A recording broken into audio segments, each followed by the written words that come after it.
मित्रों नमन। अजपा जप पर चर्चा चल रही थी तो पूर्व की अजपा जप के में अब अजपा जप के विषय में मेरी पूर्व में डाली गई 2 वीडियो पहले सुननी आवश्यक है। उसके पूर्व इसमें कुछ समझ में आएगा। तो अजपा से पूर्व जन्मों के जितने भी संस्कार, संचित संस्कार हैं, अशुभ कर्मों के जो फल हैं वो कटने लगते हैं, क्योंकि अधिकांश पीड़ा दुख पूर्व जन्मों के अशुभ संस्कारों के कारण ही हम भोगते हैं।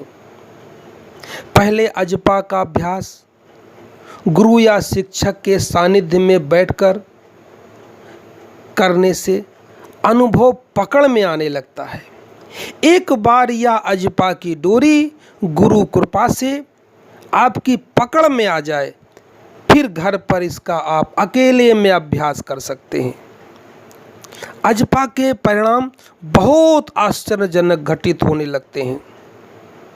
तनाव में हैं तो शांत हो जाएंगे। रक्तचाप यानी ब्लड प्रेशर बीपी बढ़ा हुआ है तो घट जाएगा, या घटा हुआ है तो बढ़ जाएगा, सामान्य हो जाएगा। पल्स रेट अगर अधिक बढ़ गई है तो ये भी ठीक हो जाएगी। दिल की धड़कनें अगर अधिक तेज हो रही हैं वो भी सामान्य हो जाएंगी। क्रोध बहुत तेज आ रहा, अचानक गुस्सा आने लगा तो अजपा से गुस्सा पर नियंत्रण हो जाएगा, गुस्सा शांत हो जाएगा। सिर दर्द हो रहा है, माइग्रेन है, डिप्रेशन है, तो यह अजपा जो है एक दवा के रूप में काम करेगा।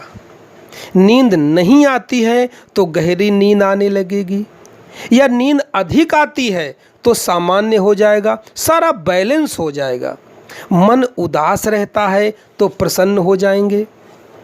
हर समय असंतुष्ट रहते हैं, यानी कभी संतोष होता ही नहीं, तो संतुष्ट होने का सूत्र आपको आपके भीतर मिल जाएगा। अजपा जप यानी भीतर जो संतुष्ट हो गया भीतर से, वही पूर्ण संतुष्ट माना जाता है। जहां अज्ञात का भय लगता है, अनायास आप हर समय भय में डूबे रहते हैं। होते हैं ना कि कोई व्यक्ति बिना मतलब की बात को, अज्ञात बात को, भविष्य में होने वाली अशुभ घटनाओं को सोच करके भय होता रहता है, तो अजपा के द्वारा आप अभय को प्राप्त हो जाएंगे, यानी वो भय भी समाप्त हो जाएगा। मन की सोच अगर हर समय आपकी नकारात्मक रहती है तो सकारात्मक सोच होनी शुरू हो जाएगी। इस प्रकार अजपा एक चमत्कार के रूप में काम करेगा। इसमें कुछ विशेष कर्मकांड की भी आवश्यकता नहीं होती है, बस केवल शांत स्थान पर कहीं भी बैठकर आती जाती श्वास का अनुभव किया जाता है। आइए अब बताएं कि यह चमत्कार घटित कैसे होता है, क्या कीमिया है इसकी, क्या बारीकियां हैं इसकी। विज्ञान के क्षेत्र में आपने कभी पढ़ा होगा हाई स्कूल इंटर की विज्ञान की पुस्तकों में कि बिल्ली की खाल को आबनूस की छड़ से रगड़ने पर जब घर्षण होता है तो उससे घर्षण विद्युत पैदा होती है। यही नियम अजपा में लागू होता है। हमारे मेरुदंड, रीढ़ की हड्डी में विभिन्न स्थानों पर कुछ नस नाड़ियां आपस में उलझी हुई पड़ी हैं, कुछ गांठें पड़ी हैं नस नाड़ियों की, उलझी गांठें, जिसे योगी लोग चक्रों के नाम से जानते हैं। काम केंद्र पर मूलाधार चक्र, उसके ऊपर स्वाधिष्ठान चक्र। ये कोई चक्र जैसे चित्रों में दिखाया है, शास्त्रों में बताया है ना कि गुलाब की कमल की पंखुड़ियों के फूल हैं इतने, ऐसा कुछ फूल नहीं है। ये नस नाड़ियों की गांठें उलझी पड़ी हैं। उसके ऊपर मूलाधार के ओर स्वाधिष्ठान चक्र, उसके ऊपर नाभि स्थान पर मणिपुर चक्र, उसके ऊपर अनहद चक्र, उसके ऊपर कंठ में विशुद्धि चक्र, आगे और ऊपर मस्तिष्क में आज्ञा चक्र, और सबसे ऊपर सर में सहस्त्रार्थ चक्र। सूक्ष्म शरीर में इन केंद्रों पर बड़ी चमत्कारिक शक्तियाँ सुप्त रूप से पड़ी हैं। यह केंद्र हमारे सूक्ष्म शरीर में जन्मों जन्मों से सुप्त पड़े हैं। इसी कारण हम मनुष्य हैं। यदि यह समस्त चक्र सक्रिय हो जाएं, तो हम चेतना के विकास की ओर बढ़ते हुए मानव से अतिमानव हो सकते हैं। ध्यान के समय जब आती जाती श्वास की रगड़ मेरुदंड यानी रीढ़ की हड्डी में होती है, तो मेरुदंड के आसपास मानवीय विद्युत शक्ति पैदा होने लगती है। यानी रीढ़ में कुछ घर्षण बिजली से गर्मी पैदा होने लगती है। इसी मानवीय विद्युत के कारण सुप्त पड़े केंद्र सक्रिय होने लगते हैं। मनोविज्ञान कहता है कि ऐसे समय में इन केंद्रों में कुछ विशेष प्रकार का रस निकलता है, विशेष प्रकार का स्राव निकलता है, जिससे हमारी बुद्धि और प्रज्ञा विकसित होने लगती है। यहाँ मनोविज्ञान एक बात से और राजी है कि जब हम पुरुषार्थ का कार्य करते हैं, सेवा करते हैं, दान देते हैं, धर्म करते हैं, उस समय मन की प्रसन्न अवस्था में शरीर की यह ग्रंथियां एक अलौकिक रस छोड़ने लगती हैं,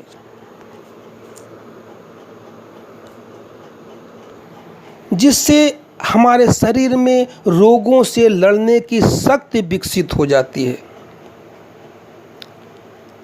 और हम अधिक प्रसन्नता और स्वस्थता महसूस करते हैं।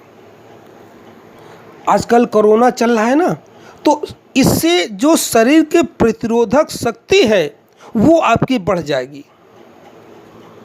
तो इस प्रकार के जो महामारी का रोग है, इसका भी प्रभाव कम होगा या होगा ही नहीं।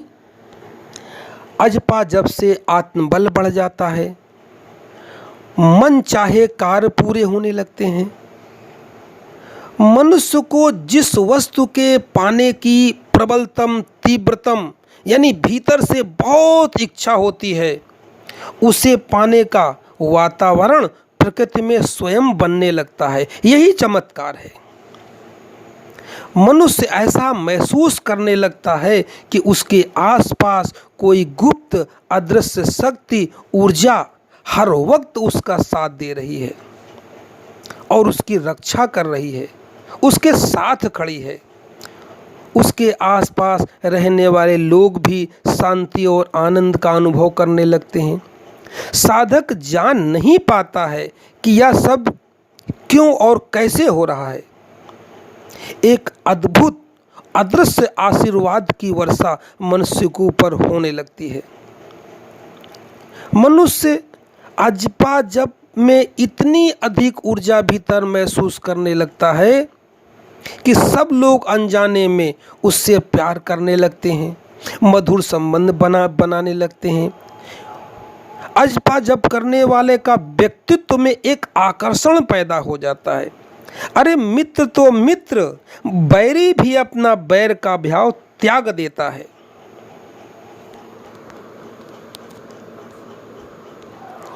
मन को एक ही स्थान पर श्वास में लगाने से मन की एकाग्रता बढ़ जाती है। इससे मन की भी शक्तियाँ धीरे धीरे बढ़ जाती हैं, सोच बलवती हो जाती है, सकारात्मक हो जाती है।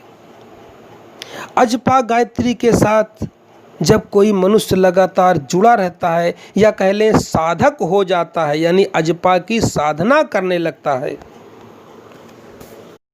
तो उसके जीवन में चिंता, तनाव, उलझन, डिप्रेशन, परेशानी, बेचैनी, छटपटाहट, एक अजीब प्रकार का भीतर का जो एक दुख होता है, हर समय उदास रहना, ये सारे के सारे जितने भी दोष हैं सब स्वतः ही समाप्त हो जाते हैं और भीतर से आनंद और शांति का अनुभव करने लगता है। यही तो प्रभाव है जपा का। संसार के बाहर भी इसका प्रभाव होता है, शरीर के भीतर भी इसका प्रभाव होता है और अध्यात्म के जगत में भी इसका प्रभाव होता है। अब जो गीता में भगवान कृष्ण का वक्तव्य आपने सुना होगा ना,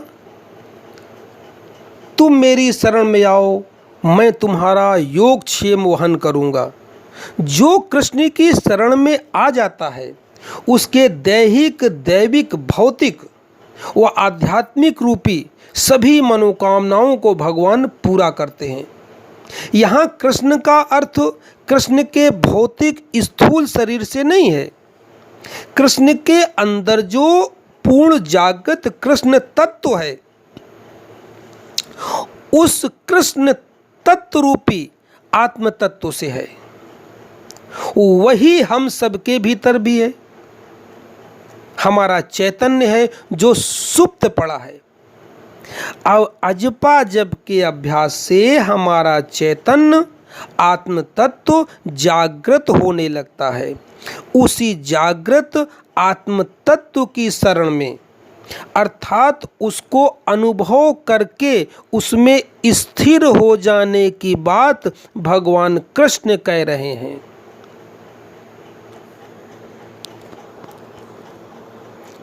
कि तुम मेरी शरण में आओ, मैं तुम्हारा योगक्षेम वहन करूंगा। तो मेरी शरण माने जो कृष्ण के भीतर है, यानी जो तुम्हारे भी भीतर है। चैतन्य तो वही है। तो अपने भीतर चैतन्य की शरण में जाओ तो सारा योगक्षेम वहन करने का मतलब कि समस्त कार्य आपके पूरे होते चले जाएंगे। अतः अजपा के द्वारा आपको अपना चैतन्य जागृत करना है। इसके प्रभाव से जगत का कठिन से कठिन कार्य भी संभव हो जाता है। आखिर क्यों ना हो? जब भीतर परमात्मा ही जग गया है तो उसकी कृपा तो बरसनी ही चाहिए। इसी के जागृत करने का उपाय भगवान कृष्ण ने गीता में कहा है कि कुछ योगी लोग प्राणवायु का अपान वायु में हवन करते हैं। सो के साथ श्वास का भीतर जाना व हंग के साथ श्वास का बाहर आना, ऐसी भावना के साथ सो में हंग को समर्पित करना, यही सोहंग की साधना, यही अजपा की साधना है। कि सो में हंग का हवन हो रहा है, यानी सो हंग, सो हंग, यानी सो में अंदर जाती श्वास सो के साथ सो, और जब हंग का उच्चारण करेंगे तो हंग, यानी हवन हो गया, एक आहुति हो गई। यानी सो मंत्र में हंग की आहुति हो गई तो क्या बचा शेष? शून्य। सो हंग, कुछ नहीं बचा। जब बार बार ये कुछ नहीं कुछ नहीं कुछ नहीं होता जाएगा, यही अंत में निर्विचार में बदल जाएगा। कभी इस पर अभी तो चर्चा हो रही है, कभी इस पर विस्तार से इसके प्रयोगात्मक पहलू पर चर्चा करूंगा।